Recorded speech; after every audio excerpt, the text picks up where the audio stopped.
Hey everybody, it's been a while, but I'm back. July 9, 2020. Crazy, just flying by. I always want to start off with a prayer. Through the blood of Christ, God Almighty, Father in heaven, give us wisdom and understanding, compassion and grace. Let us understand those words and start giving it and quit looking for it. Let me give it out first. In the name of Jesus, amen. Look, you know what? Just freelance here for a second.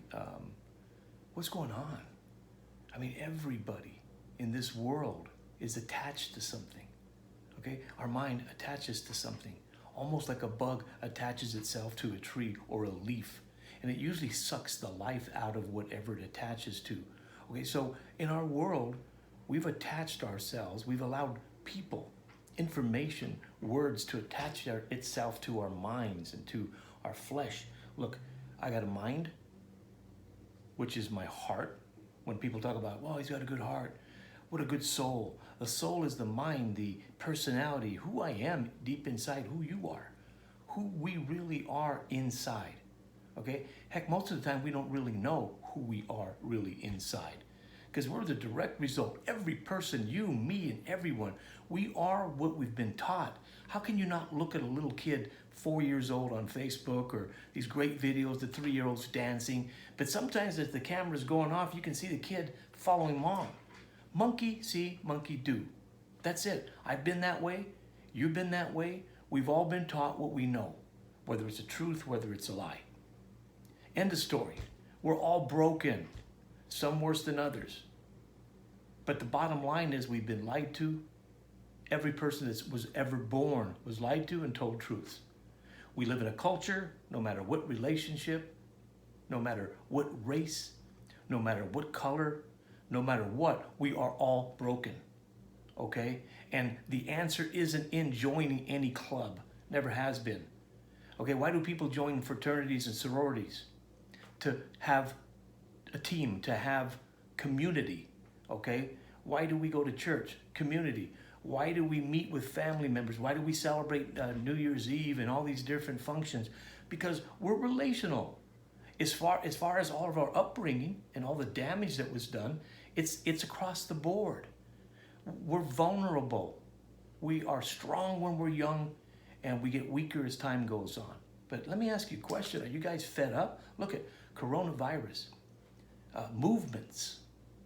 Think this, think that. Statues taken down, pictures taken down, names being changed. I don't really care about all that. I can't. Okay, look at you and me. We have one thing going for us. We've got our families. We've got our friends. What is a friend? Somebody that takes your negative and your positive. He loves you unconditionally. He doesn't throw conditions on you. She doesn't throw conditions on you. They basically love all of you. They'll not take a bullet necessarily, but they will be there for you. They'll help you move. They'll do things. They don't say later. Then you have your friends that are kind of conditional lovers, but they're friends nonetheless. Then you have acquaintances. And then after we have acquaintances, it's over. So look, none of you live in a world outside of that, but yet we participate in that randomness outside of us on Facebook and Twitter and all these algorithms that they use. We're feeding the beast the information. How we think, what we think about, what we like to eat, what we like to hate, what we like to love, who we don't like, who we do love.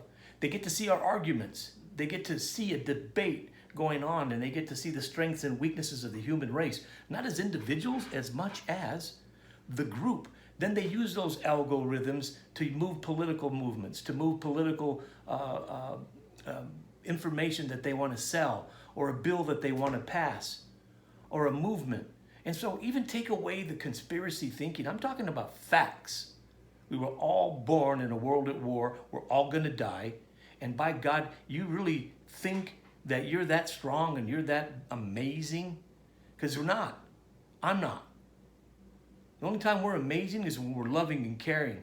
The only time there's peace is between here, because there's not going to be peace on this planet, for God's sake. We're born in a world of war. There won't be any peace. What do you need? Fact-checking for that? The fact that you die and I die, it's done. It's over. So let's deal with the real facts of each individual to seek peace of mind. I need peace of mind. You need peace of mind. It's the only thing we're promised by God, peace of mind. okay? You've got CNN, MSNBC, CBS, Fox. You've got all these different stations. You've got all this information, okay? It doesn't matter. What matters is how you think about living and loving, about fulfilling your life. Forget about jobs and interviews and what you want and what you deserve and what you're entitled to or not entitled to. Not because of any other reason except you're you. All you control is you. You can try to control other people. We've all been a little control freaky. It's not going to work though. It's not going to happen. You can't control anything. You can only control your thoughts, your realities. You can only change who you are if you realize who you are isn't happy, not feeling well, feeling depressed, feeling oppressed, feeling overlooked, feeling like people are judging you, talking about you. Hell, before any political thing ever happened, all of us have fought that from grade school, from mommy and daddy. How about brothers and sisters? Let's say you got 3 brothers and 2 sisters. And everybody's going through puberty. They're closely in age. So you got a 17, a 15, a 13, and a 12, making fun of each other. Saying things like to your sister, look at this board here. That's how flat you are. Look at this over here. Hey, Bobby, you got red hair. People, look at your freckles. And so we haven't even gotten to the first grade yet. And we're being torn apart with speech that doesn't really come into effect in your life or my life until years later. When we start having these words that people say on certain issues and we go off and they don't even know what happened. Like, what did I say? It's a word that opened a wound because the wound has never been turned into a scab and it's never been turned into a scar because we hold on to the past. We hold on to what hurts us because it gives us power. If you can take that hurt and turn it into hate, man, you've got fuel. Hate is a fuel. Love is a fuel. I mean, when I was younger, I used anger, not hate. I love people, always have. But I used anger to fuel how I worked, how fast I worked. I could work 7 days a week. It was like somebody injected me with some kind of high, some kind of amphetamine based on anger, because anger produces what? It produces adrenaline. And so what does adrenaline do? Well, it'll kick your butt and it'll hurt your heart and it'll hurt your organs and it'll hurt everything. But we're young and strong and we know everything. You do, I did, we all have.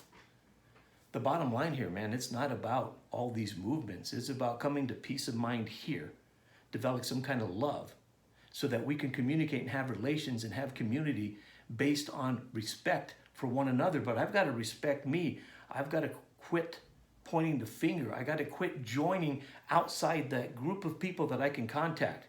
Because the friends, the super friends, the acquaintances, these are the people that will listen to you and agree with some things and not agree. You guys can kind of go at each other a little bit, but that friendship, that acquaintance, they'll kind of stay in there.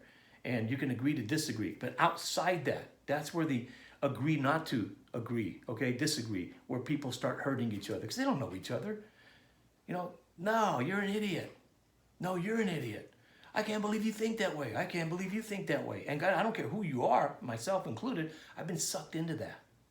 And I've been trying not to be part of that. But I get sucked in because I'm a human being, because I'm weak, because I'm just like you, vulnerable, okay, sensitive. I wonder if people are judging me. I got all the same things that you have, that other guys have, but if we could all look at each other as broken, instead of measuring on, we're more broken. As an individual, I'm more broken. As a female, I'm more broken than a male. As a male, I'm more broken than a child. Or it just goes on and on with the measuring stick. Who's more broken? Nothing gets fixed because we can't listen to somebody's pain because it's not like mine. Never will be. You don't know it. You don't know what I've been through. But let me read something real quick, okay? Maybe this makes sense. The best way to give thanks to God is by action. Action cures fears. When that action is unconditional love, conditional love expects, and it's the direct result of bad attachments, agreements, and assumptions. Attachments, the things that we attached ourselves as young kids, 6, 7, 8, 9, 10, 11, 12, 13, 14, 15, 16, 17, 18 years old. From home to school, from school to high school, from high school to college, constantly being bombarded with you're not good enough. They don't come out and say you're not good enough. Sometimes they do. They just basically show you what is good, and then you judge it yourself. So you actually judge you because they're slick. They just make you feel the way they want by not saying it. Beautiful. You know, so the enemy is is an enemy for a reason. He is brilliant to destroy the mind of man and woman. What is the action that I'm discussing here? First, letting go of the past. Second, me and you, live in the present moment right here, right now. 3, forgive the past hurts, pain, loss, illness, bad relationships, and mistreatment by others, bitterness, hate, lust, addictions. And then ask for God's forgiveness for the people you've hurt. Because what's awful is we've been hurt, but we've hurt people, but we justify, well, yeah, but the only reason why I hurt them is because they hurt me. Whatever life takes away from us, as hard as this sounds, let it go. When we surrender and let it all go, we allow ourselves to finally be alive in the moment. If we can apply the above 3 actions, we can enjoy our reality that is happening as we speak. Most importantly, when we can habitually live like this by renewing our mindset. What's a mindset? It's something that I set my mind on. Oh, wow, I want to think about this right now. Well, what do you have your mindset on right now? I'm watching the game. My mind is set on the game. Hey, what do you have your mindset on? Well, right now I'm really angry. I got dissed by a good friend and disrespected, so my mind is set on that. Okay? When you set your mind on something, you attach it. Boom. Come on. You don't need a fact check for this. You don't need to call some science. You don't have to go on Google and Google what we're talking about. Man, if you don't feel this, then you've never really studied your feelings. You're just on the treadmill alive, going 100 miles an hour. Not thinking. Dead man or dead woman walking, just living your life, and one day you die. Never really anything. I mean, just dead. Man. It's just, guys, if we don't wake up and individually fix ourselves, there's no future for your kids, for you. Look at what's going on. It doesn't take a genius, and you don't have to fact check this. My God, it's logic. Whatever life takes away, as hard as it is, let it go. Okay, conditional love is what we witness when we see people saying, look, I'll do this if you do that. Or not even speaking about, I'll do this if you do that. Doing something for somebody and then being angry later when you ask them to do something from you and they don't want to, or they're busy. And then sitting there going, oh my God, all I do is help people and they don't help me.